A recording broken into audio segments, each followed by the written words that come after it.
الحمد لله وحده و صلاة و سلام علی نبی بعده.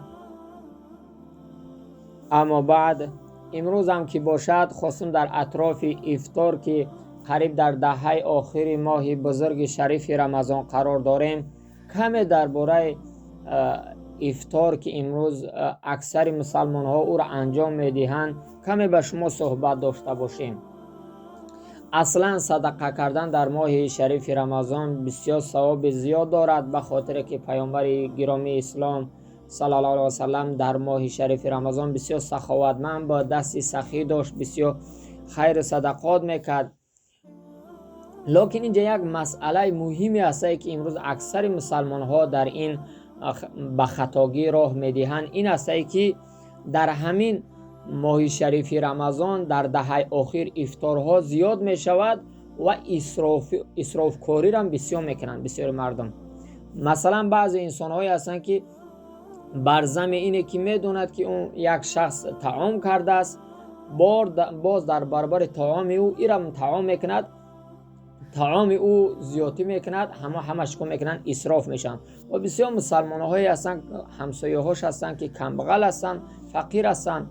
از اینه که اسراف میکنه در همه افطارها، عزیزان دل شما میتونید که همسایه هاتون هم تقسیم کنید، این ثواب بهتر میگیرید. اویه که در یک جا جمع میشید، اوقات طعام های زیاد جمع میکنید در حالی که او را نمیخرید.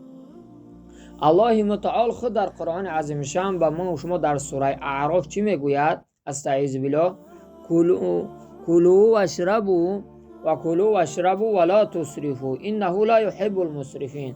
الله متعال من شما را میگه بندگان من شما بخورید و بنوشید از نعمتایی که الله با شما فراوان کرده است، ولا تسرفوا، نه که اسراف نکنید، یعنی بیهوده او را صرف نکنید.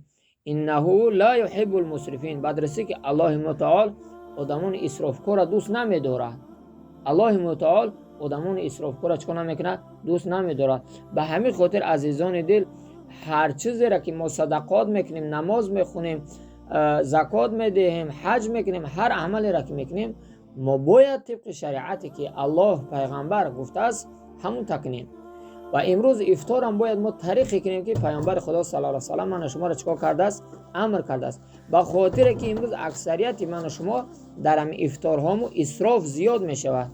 چه خوب می شود همون اسرافی را که در همون طعامهای زیاد را که در همون افطارها میکنیم همون را به یک مقدار معین، به یک مقداری کنیم که اسراف نشود، یا همون طعام به یک گرسنه ها و به یک همسایه های فقیری که داریم به اونها تقسیم کنیم. به خاطر که در این حدیث دیدین که صراحتاً الله متعال از اسراف کاری ما شما را منع میکنه. به همین خاطر عزیزان دل این هم هر یک مسلمان باید مد نظر داشته باشد.